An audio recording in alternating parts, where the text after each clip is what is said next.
Sylvia, veux-tu être ma femme? Oui, Sylvia, je te reçois comme épouse, je me regarde pour t'aimer fidèlement tout au long de notre vie. Moi, je te reçois comme épouse et j'ai besoin de toi, comme finalement tu Nous simplement que vous venez d'exprimer en présence de l'Église et que le Seigneur les confirme et qu'il vous comble de sa bénédiction au nom du Père et du Fils et du Saint-Esprit. Amen.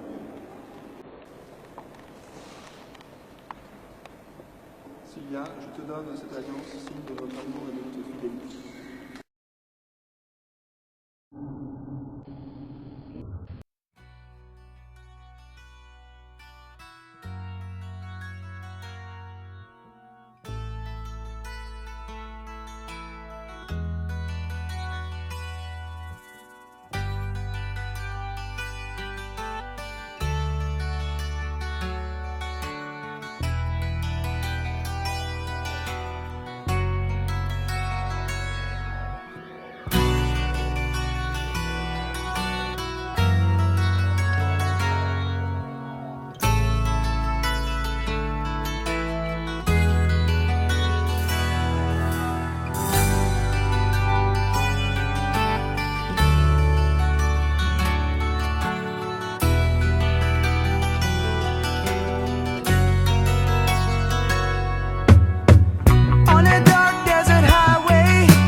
Champagne on ice, and she said, we are all just prisoners here of our own device.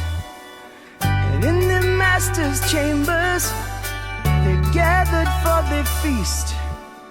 They stab it with their stealing eyes, but they just can't kill the beast. The last thing I remember, I was running for... D'avoir sous la main une documentation objective. C'était l'amorce de ce qui est resté son défaut majeur. Il est sérieux.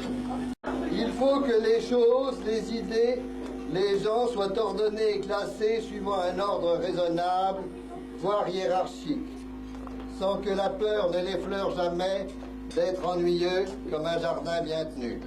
Pour se débarrasser des contingences et de l'à peu près du monde extérieur, il avait confié à son frère, au sein du gouvernement gémellaire, le ministère des Affaires étrangères. En séance plénière, il critiquait ses choix, mais en public, il le laissait malgré tout assez libre d'agir. Cachait sous le sac à voile du bateau ses dictionnaires divers et autres encyclopédies. Mais bien lui en prend, nous sommes le soir dévorés par les moustiques. Il se documente donc, puis me demande « Papa, quelle distance peut parcourir en un jour le grand moustique des marais ?» J'avoue mon ignorance, mais il me pousse pour avoir un ordre de grandeur. Tout à mon prurite mousticole, je réponds n'importe quoi, mais en maître. La figure d'Arnaud s'allonge. Vitesse me concède la réponse exacte au kilomètre près. Depuis ce jour-là, à l'en croire, je n'émets au mieux que des hypothèses. Pourquoi décidèrent-ils de faire de l'aviron? Nous ne le sûmes jamais. Choix capital pourtant, puisque ce frêle esquive devait, traversant le rideau de fer 10 ans après, l'emmener en Hongrie, puis à Cracovie, dans les bras de Sylvia, pour découvrir tout à la fois l'amour et le monde communiste. Mais il n'est pas pris au dépourvu. À son habitude, il en connaissait déjà la théorie.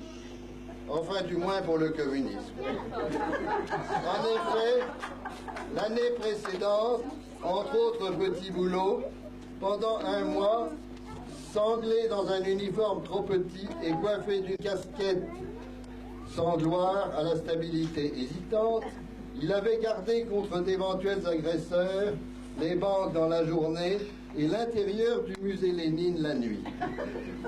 Il y avait là un juste équilibre qui ne lui messiait pas. Il était donc incollable sur les diverses internationales et le marxisme-léninisme. Outre ses connaissances, ce travail lui avait permis de s'acheter un vol pour la côte ouest. Le hasard des dates de charter voulut que Cyril parte par le même avion pour New York. Mais fini la gémellité, chacun pour soi, Cyril découvre le nouveau monde d'est en ouest. Arnaud, lui, sans nostalgie pour les chariots de la conquête de l'ouest, préfère prendre son départ de Los Angeles. Pas de programme, chacun son stop, on ne se connaît plus. Mais on n'échappe pas à sa condition. Ils se croisèrent donc par hasard dans les jardins de Berkeley. À la rentrée, il lui faut une voiture. Son père, précédemment échaudé par son fils aîné, ne lui concède qu'une 2 chevaux parfaitement obsolète, qui moisit doucement depuis 2 ans dans le jardin. Avec quelques réparations, elle consent à démarrer pour un temps, mais laisse Arnaud en panne dans les endroits les plus écartés. Si le pays a le téléphone, Arnaud me demande s'il vaut mieux la brûler ou la jeter à la mer. Les pièces les plus saugrenues se détachant une à une, d'où leur nom, Arnaud peste contre la radinerie de son père. Puis la loterie des concours emporte Arnaud à Nantes. Il y découvre la France profonde et les Bretons. La biologie l'ennuie, mais il fait semblant. L'industrie alimentaire l'effare, son côté trop concret prend Arnaud à contre-pied. Arnaud persévère néanmoins. Il passe un an à Manchester pour mettre l'industrie alimentaire anglaise aux normes européennes. Je ne suis pas sûr qu'il ait entièrement réussi, car le pays lui plaît. Il s'y adapte tant qu'en cadeau de retour, il nous rapporte le grille-pain utile pour les toasts aux dimensions habituelles mais précises qui sévissent dans cette région de l'Angleterre. La prise est également de dimensions bizarres. Nous l'avons beaucoup remercié car le voltage était presque bon. L'année suivante, il a abordé la logistique et c'est le bonheur. Adieu les contraintes de la production, tout est prévisible et l'avenir se programme. L'avenir pour Arnaud à ce moment-là, c'est 18 mois au Maroc. Il habite confortablement à l'ambassade, répartit la manne française, c'est-à-dire vos sous et les miens, parmi les étudiants marocains ayant à ses yeux quelques mérites. Arnaud embauche même une femme de ménage qui le vole peu. Il trouve cela méritoire et il la recommande chaudement à ses camarades. Sylvia vient le voir. Ils découvrent ensemble les palmiers, le soleil, la crasse et le bonheur. Au travers de ces lettres, nous découvrons que grâce à votre charme, Sylvia, peu à peu, le pessimisme naturel d'Arnaud s'estompe. Il estimait juste là que les choses et les événements avaient une pente naturelle vers le malheur. Merci à vous, amis polonais, pour votre accueil chaleureux et merci aussi d'être venus ce soir. Au début était l'œuf, unique. On ne sait pourquoi, une aberration ontogénique s'empara de ce matériel biologique élémentaire. Il était unique, il devint double. Double et semblable. Il prit nom Arnaud et Cyril. La complexification progressivement croissante du dit matériel biologique nous permit d'assister à un phénomène encore plus étrange. Le semblable, travaillé par un étrange besoin de différenciation, animant ce qu'il fallut se résoudre à nommer individus, Arnaud et Cyril, entamaient un long voyage dont vous êtes l'aboutissement.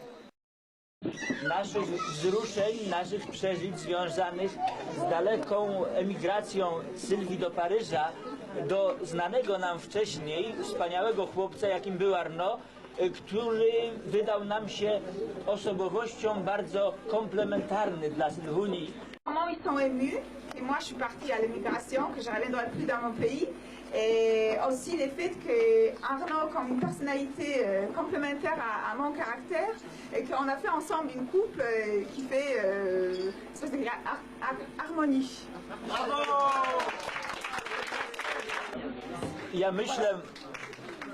Ja myślę, że dzisiaj, w tym uroczystym dniu, dla Sylwii, dla drogiego Arnaud, dla rodziców Sylwii, dla rodziców Arnaud, jest zgromadzonych tutaj bardzo wiele osób, którzy reprezentują tę naszą United Europe. Il a dit que dans tout cet ensemble, les gens qui sont là, que mes parents, les parents d'Arnaud, moi Arnaud et tous les gens qui sont ici, on peut dire d'un symbole de l'Europe unie.